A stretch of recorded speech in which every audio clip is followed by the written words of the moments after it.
The Hadza, the most primitive tribe living on Earth. They survive by hunting their food with bows and arrows just like our ancestors did thousands of years ago. Deep into the wild savanna, where uncertainty awaits behind every bush, they chase rock hyraxes, antelopes, and baboons. The Hadza tribe lives life in its rawest form. They drink muddy water, eat honey with larvas, and even sometimes meat with animal waste. For the next 3 days, I'll be a part of their tribe and witness their way of life. The Hadza tribe has been living near Lake Eyasi in northern Tanzania for over 50,000 years and only made first contact with the modern world around 150 years ago. They speak Hadzane, a unique language with clicks. The members took us to their chief. Ruhi.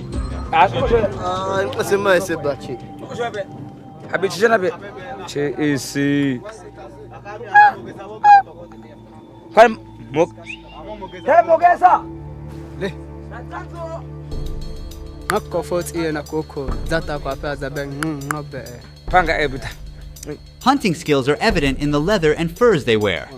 What is this on your head? Baboon.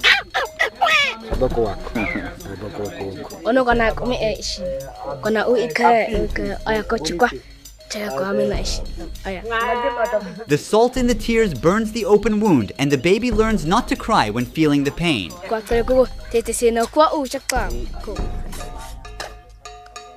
Here, a young group of people are crafting and repairing their gears for the next hunt. It's a skill passed down through generations.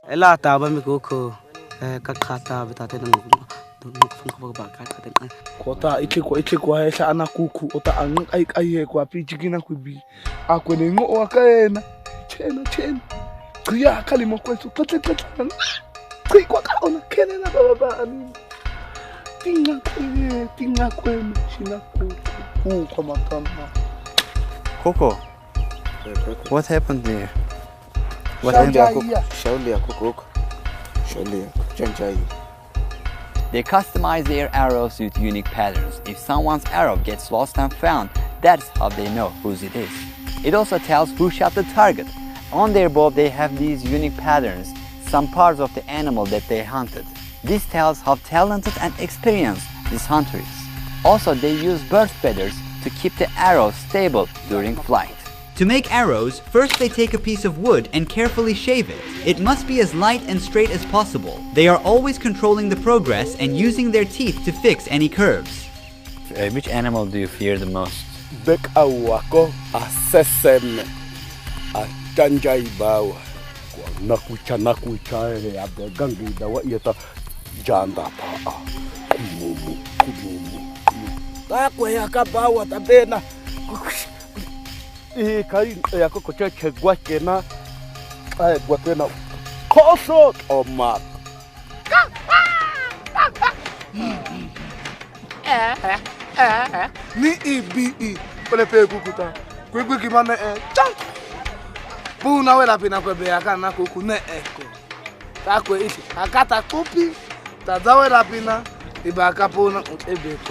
We've gathered before the break of dawn. Sakura is yelling to wake up the other hunters. Please be aware that some scenes you're about to see may be sensitive. We kindly ask you to watch the culture and lifestyle of the Hadza tribe with respect and an open mind. Our journey into the wild begins once everybody is ready. They split into different groups so that they'll have better chances on hunting. The tribe is getting ready. Let's see what will happen. Once the daylight breaks, we're going into the wilds, with Socorro leading the way. We've got around 10 hunting dogs with us, on the alert. Hunters are carrying knives, bows, both poisoned and non-poisoned arrows. Socorro pointed this way. We are separating now, look there. So we will follow this group. One of our crew is following Socorro and the dogs. Throughout the hunt, we will separate into groups from time to time. In this vast terrain, the dogs are our eyes and ears. They are spreading out and searching over a wide area. This strategy allows both dogs and us to cover more ground and increase our chances of spotting animals.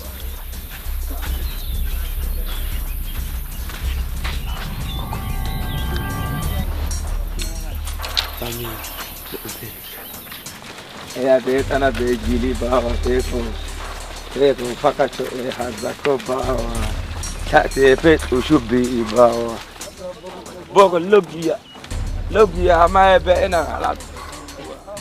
This is how they drink water. They use this muddy palm. First they blow and then drink. Their immune system is strong enough to deal with the bacteria and parasites.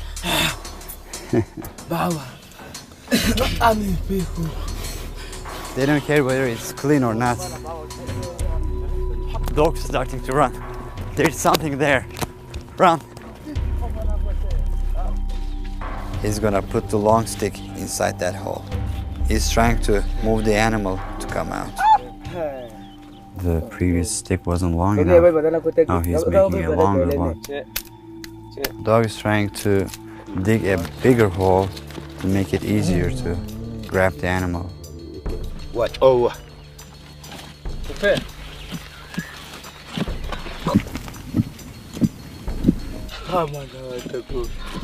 They're giving up. Time is precious, so it's time to move on. The hadza are nomadic people and they don't store food or engage in farming. They completely rely on hunting and gathering.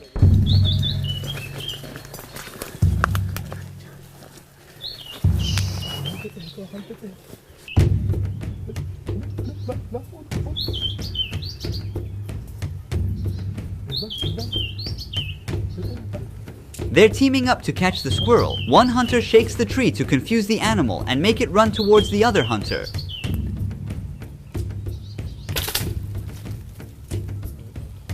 They got it.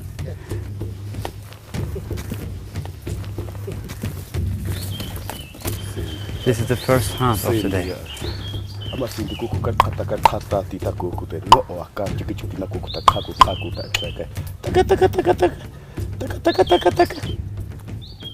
He put it inside his belt. He's looking for his arrow now. Each arrow is so valuable for them. It takes a lot of time to craft one. The dogs are leading Sakuro to the spot.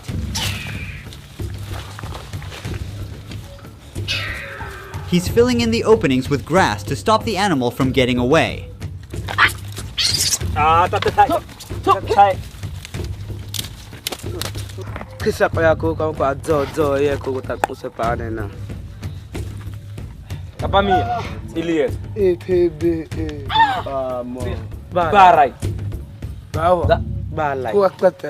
We're changing our route because we cannot pass the river ahead. Finally, it's time for rest. It has been 4 hours that we are walking. If you look at this tree, these things always get us. They are sharp and they tear down our clothes. The name is acacia. Sakuro keeps watch on the other hunters below.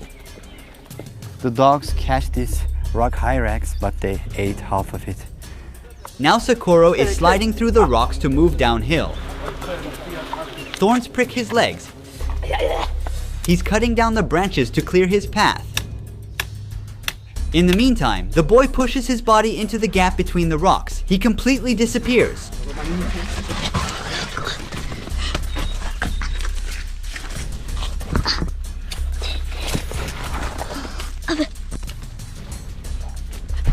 The boy who went in this rock has been circling the entire area from one side to the other. He and the dogs are searching for their prey in a quite tiny space. They shot another rock hyrax down under this rock. They saw something else there. I think dogs are onto it now. They are trying to pull it out. It's a food that is ready but unreachable yet. The one in the nest has been caught. The animal is still alive. He's trying to end his way. That's a bad way to go. Very bad way to go.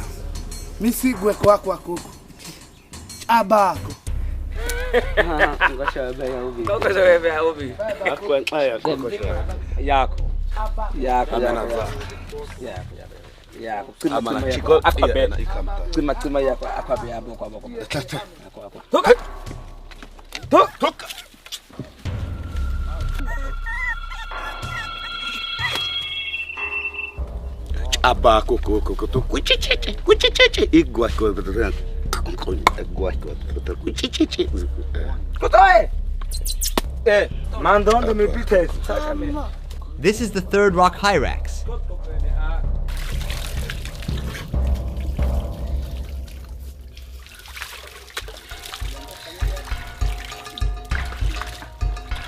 In just 50 years, the Hadza lost 90% of their lands to neighboring tribes, cutting down trees and driving away wildlife for crops and livestock.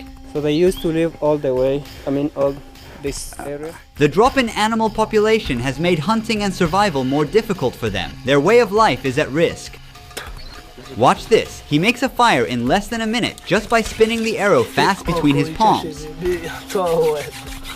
Now they take a break to consume a type of plant as they believe it boosts their vision and up hunting chances.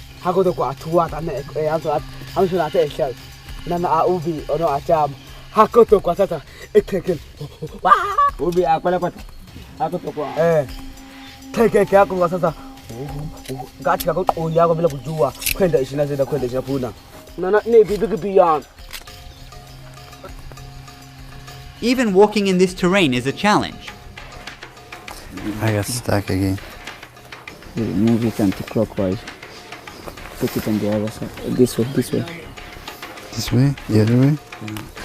Up. The boy is looking for a mongoose. He's checking every gap he can reach.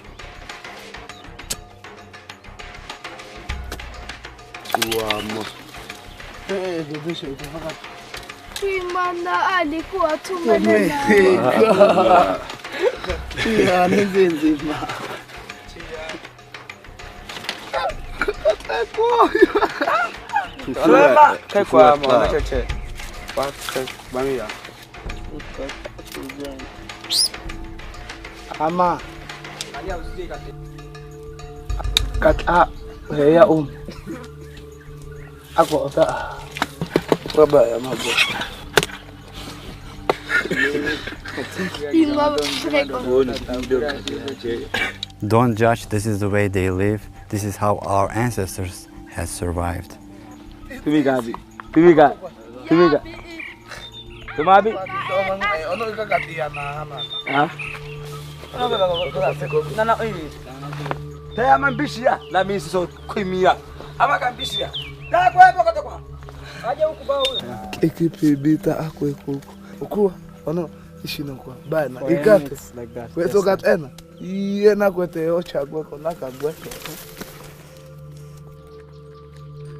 It was a very tiring hunt. Very tiring. We walked 36,000 steps in just 7 hours while tracing animals in the mountains. He says for the baboons, they prefer the bottom meat. And which part?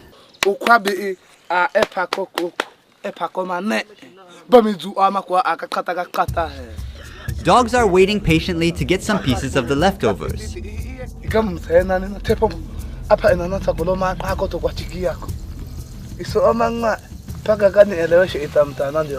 They start eating the hunted animal from the nails. They don't waste any part of it. They consume the meat along with soft bones. You can hear the pops and cracks with each bite they take.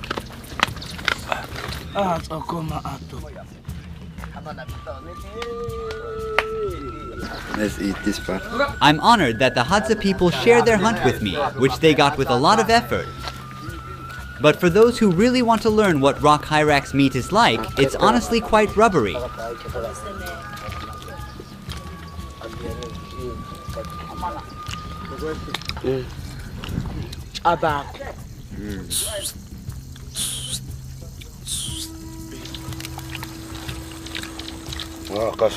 They spend their free time making new arrows to replace the ones they have lost during the hunt.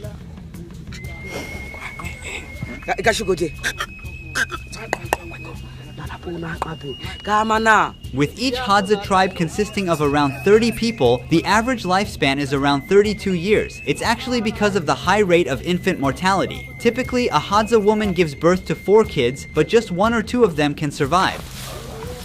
Honey is their liquid gold, packed with energy and vital nutrients to keep them going strong in the wild. It is the most consumed food in the tribe. We are near a baobab tree. You see a hole inside the tree up there. That's where the honey is. They're going to cut a piece of wood to attach it. They use it as a ladder to climb up. There are like thousands of bees inside this tree. On one hand, another hunter is preparing a fire to make a smoking stick. He's checking if these sticks are strong enough to carry a body of a person.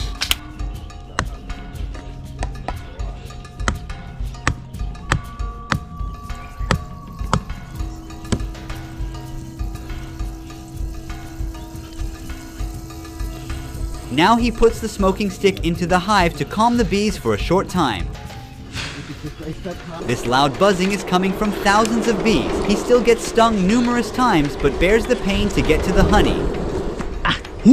He must hurry because the bees will get out of the hive and we don't want to be chased by them.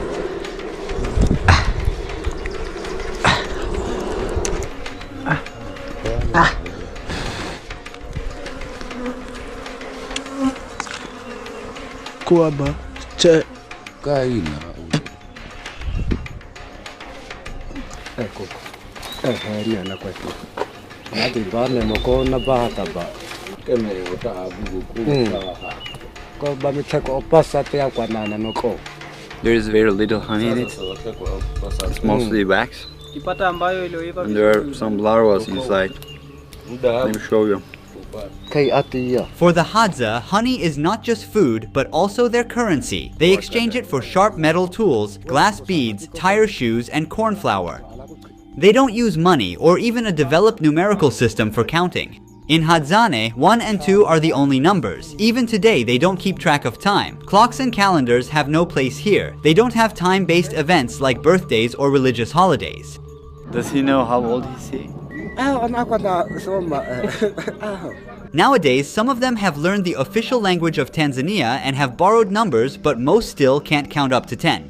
To express numbers beyond 5, like the 8 in this case, he needs to combine them.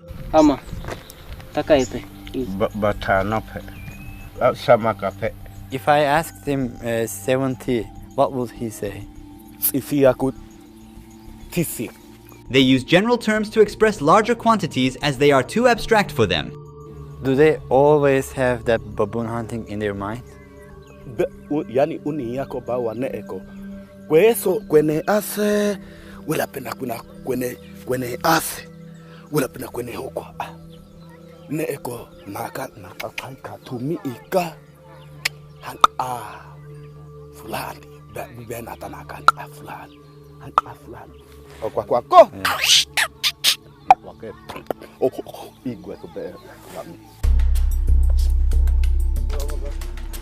After sleeping for a couple of hours, we're preparing for a bigger hunt at 4 a.m. on the second day. This is our second day in the camp and we will go for antelopes and baboons. While we're tracking animals, one team member will be staying here and recording the camp life. The men who are not going hunting today are repairing their tools. They are out of poison, so first, this young boy and old man are walking a long road to get a bucket of water.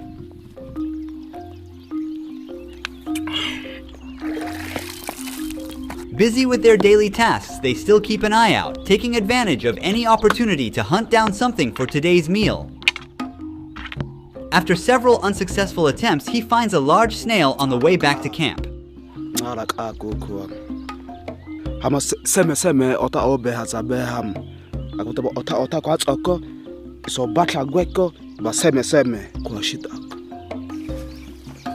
You see those mountains? They say there are many hyenas there. Young people do not much like the taste of snails and offer them to the elders. In the past, when a tribe member grew old, the young ones would hunt a large animal for them, offering its meat as a final feast before abandoning the elders to starve to the end. Nowadays, they take care of old members and share their hunts. This bough belongs to the desert rose tree, which possesses the game-changing ingredient for hadza hunters in battling big catches. They begin by cutting the bough into small pieces, placing them all into a pan. Cold water is poured over the pieces and let the mixture boil. He dumps leaves to skim off any foam from the surface. After removing the pieces, they let the mixture simmer down until it thickens.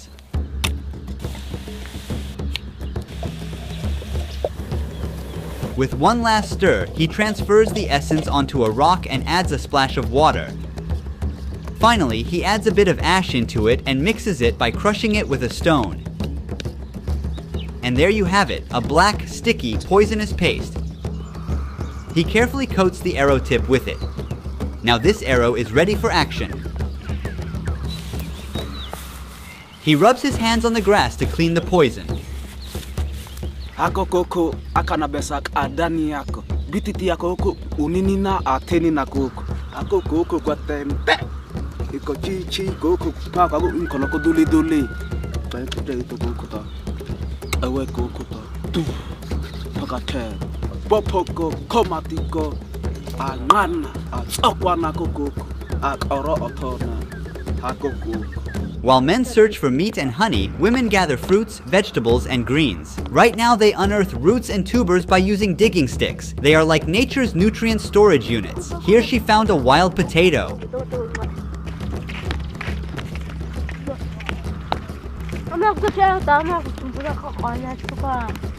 Living almost in isolation, Hadza women are not comfortable with being filmed by strangers.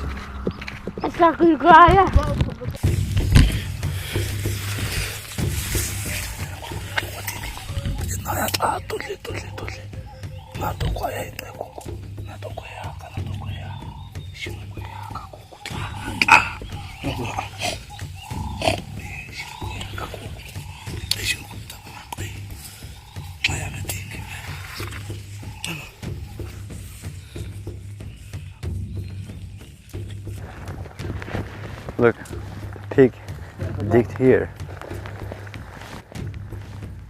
Another scratch on this tree. They heard a crackle and are now stopping to figure out where the sound is coming from. They're gonna check if there's anything to investigate or anything to hunt.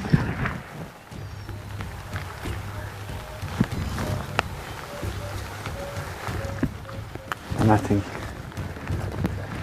Because of the rain, animals hide in their tunnels or shelters. Do you see the nest of a very small animal called bush baby? They are throwing rocks towards the tree to move the animal from where it hides. It's time to run.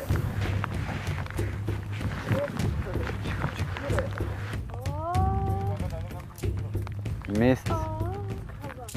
There's no missing from here. Oh!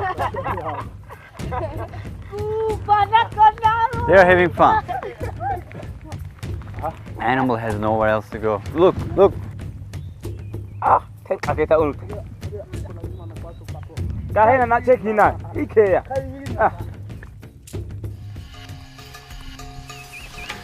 another one. The boy has spotted another bush baby nest. It's hiding inside. After the second attempt, it becomes unable to move. He's now clearing a path for himself to climb the tree.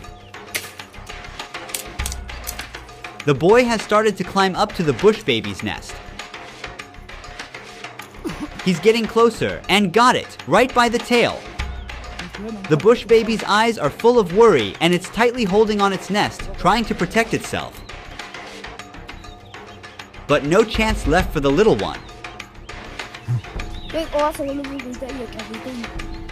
still alive. To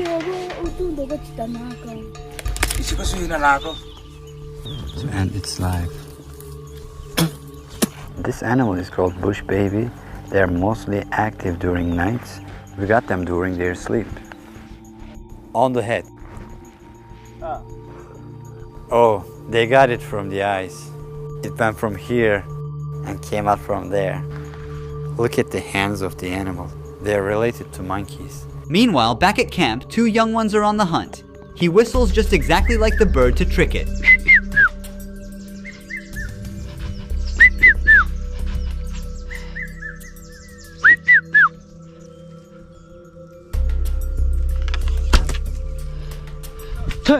So near, yet so far, he missed it.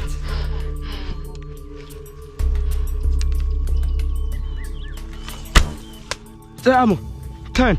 But on the 3rd try, he got one right in the sky. Turn.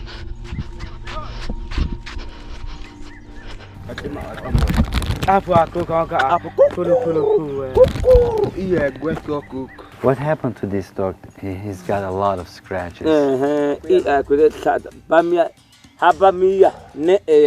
Baboon? Yeah. Since rain has stopped, the animals can now come out of their shelters. And hadza are ready to get them.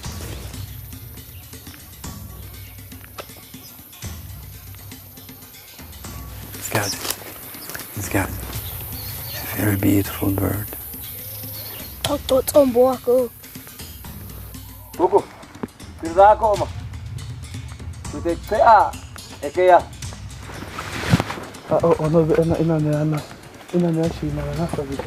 Dogs seem so sure.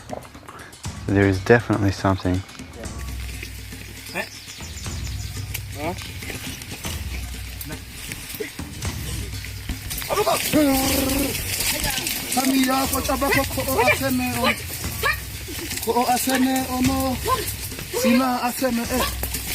Although they are often loyal, the dogs sometimes act faster than the hadza hunters and take the hunt for themselves. He's trying to catch the bird with his hand.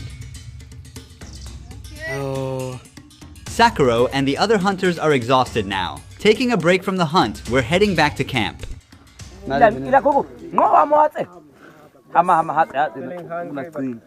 is the last time he ate?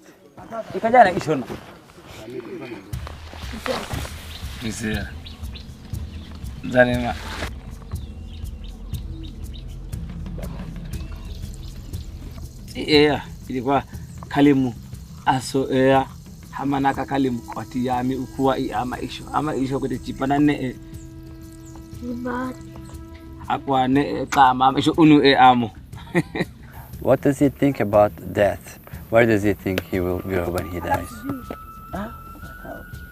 Kuku kote misi atumia amana yamu abaya amo kote tumia amana. Young ones are still learning how to shoot an arrow, and this is their class time.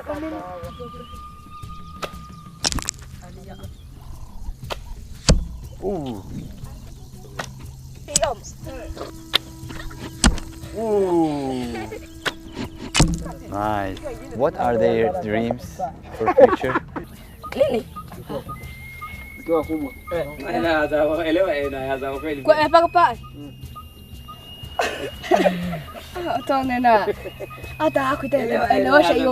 Sometimes it's difficult to understand the question.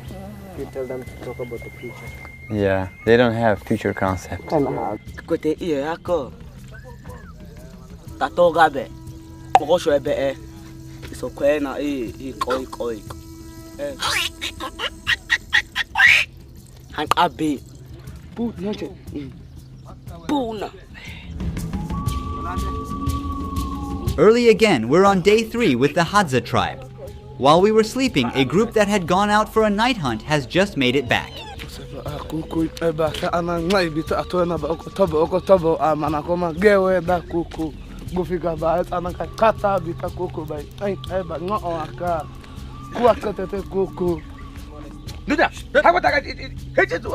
They got an antelope. It's called dik-dik. While we are getting closer to the baboons, those who stayed at the camp have started to build a hut. Right now, 2 men are heading into the bush to collect suitable branches and leaves.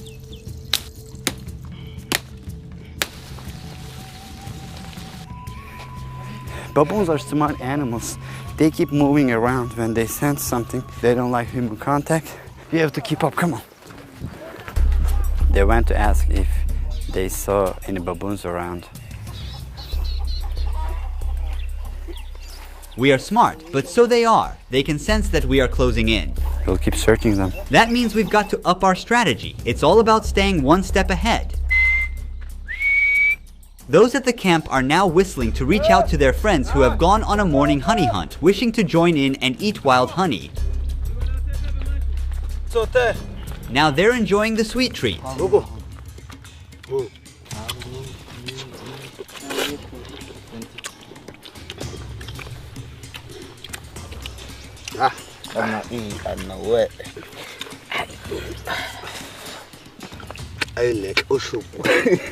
Hello.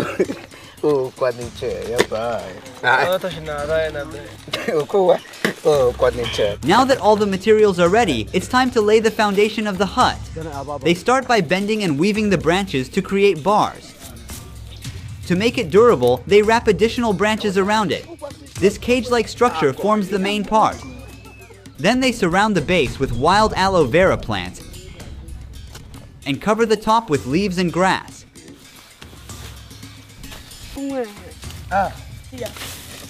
For the finishing touches, they tuck some white flowers. And there it is. Within a few hours, a new home stands ready, gifted to this young dad and his family.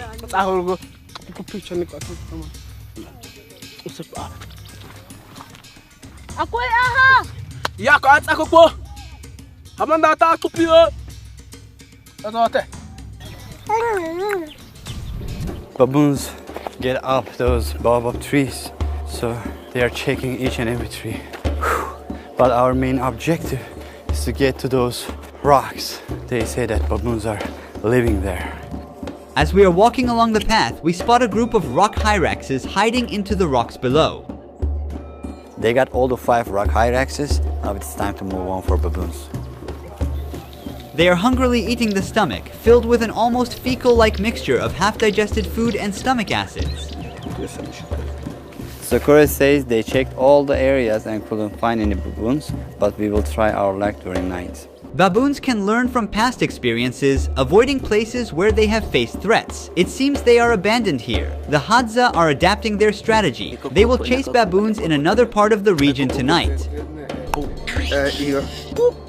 Both predators and prey are constantly learning and adjusting. It's like hide and seek, but in a wild setup. Now we are on baboon hunting. It's getting darker. Some of the tribe members detected where they are living. They are on a tree. We will be extra silent. Baboons are not nocturnal animals. They're active during the morning, and at night, they sleep in trees where they are protected from predators, mostly leopards, hyenas, and humans. We will increase the ISO of the camera, and we will be able to see with noise. I can't see an inch in front of me. We gotta stick close to the hunters. Don't want to accidentally be shot by a poisonous arrow. We are heading deeper into baboon habitat. I feel like we disturbed the forest.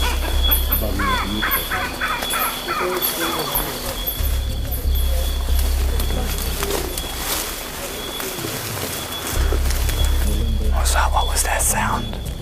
It's a kind of bush baby, but a big one. Bigger one. Baboons live in large groups known as troops. As they look out for each other, alert the group to possible dangers, and collectively defend against threats. They've seen one. They've seen one. Yeah, okay. They say they've seen one there.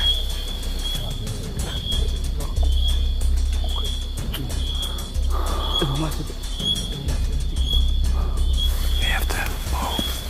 They are not here. Baboons are extremely agile and can move quickly both on the ground and on the trees. They are trying to decide which way to go.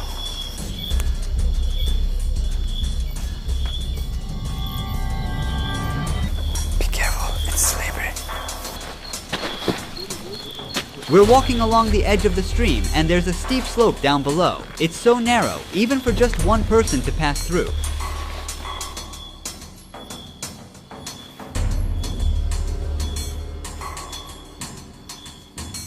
It has been 1.5 hours. We haven't seen any baboon. They are looking all over the place. Our last night's shoot doesn't offer a capture of a successful hunt. After 3 days of hard tracking and chasing, the hadza hunters returned home empty-handed, without a baboon for their family. However, during the editing process, we figured out a single frame reveals that a baboon was fleeing by jumping from branch to branch when the lights went out. They were aware of humans' physical limitations and patiently waited for the lights to go out to quietly run away in the dark. This unexpected twist shows survival doesn't always favor the strong or the smart. It is about being the most adaptable. We came to the end of baboon hunting. We weren't successful. The animals probably heard us. Hadza people live this world as we did thousands of years ago. One of the biggest threats to this community is, of course, modernization and losing this unique human culture. They are like a window to the past. They are the last of our first. Hi, in the beginning of last month, my YouTube channel was hijacked, and the hackers, the labor thieves, deleted all of my videos from my YouTube channel. 12 years of my work was gone. This sudden act caused my monthly earnings to drop to zero in just one click. We have eventually saved all the videos from our backup files. However, the algorithm no longer favors our recovered videos. As a result, the number of views we get from these videos has significantly decreased, causing us to lose our passive income. Because of this, our expected financial loss for the entirety of this year is at least $75,000, and we can't afford to fall that far behind. We strive to increase our documentary's quality in each video we make and try to broadcast in 14 different languages. But in this economic equation, we are struggling to make our documentaries available worldwide. Navigating the challenges of filming in remote and often hostile environments adds another layer of complexity to our endeavors. To make it possible for you to watch this hadza documentary, a team of 314 people contributed their efforts, including 278 voice actors and 28 translators from 14 different countries, along with 8 more crew members working in fieldwork and post-production. It took us 3 months to finish this entire project. If you found any value in our documentaries, and if you want us to be able to continue producing these documentaries, we need you to now to click the Super Thanks button below this video. After clicking, you will see options regarding how much you can donate, or you can type a certain amount as you wish. This is the first time I'm asking for a one-time support from you. This crisis we are experiencing right now poses an existential risk for the documentaries we are trying to produce. Every donation from viewers like you helps us continue, grow, and create content that inspires and educates. We have amazing projects this year. For instance, we plan to visit the Kurbera cave with a scientific community, the deepest cave in the world, which is a region that has never been documented and extends 16 kilometers underground. There is a high chance that we may discover some new animal species there that have never been discovered before. I will also be featuring a credit roll that includes your names in the community section of my YouTube channel as my way of saying thank you and recognizing your contributions. Before the hacking, our channel was going great. We were about to go global, but this sudden change cut us off immediately.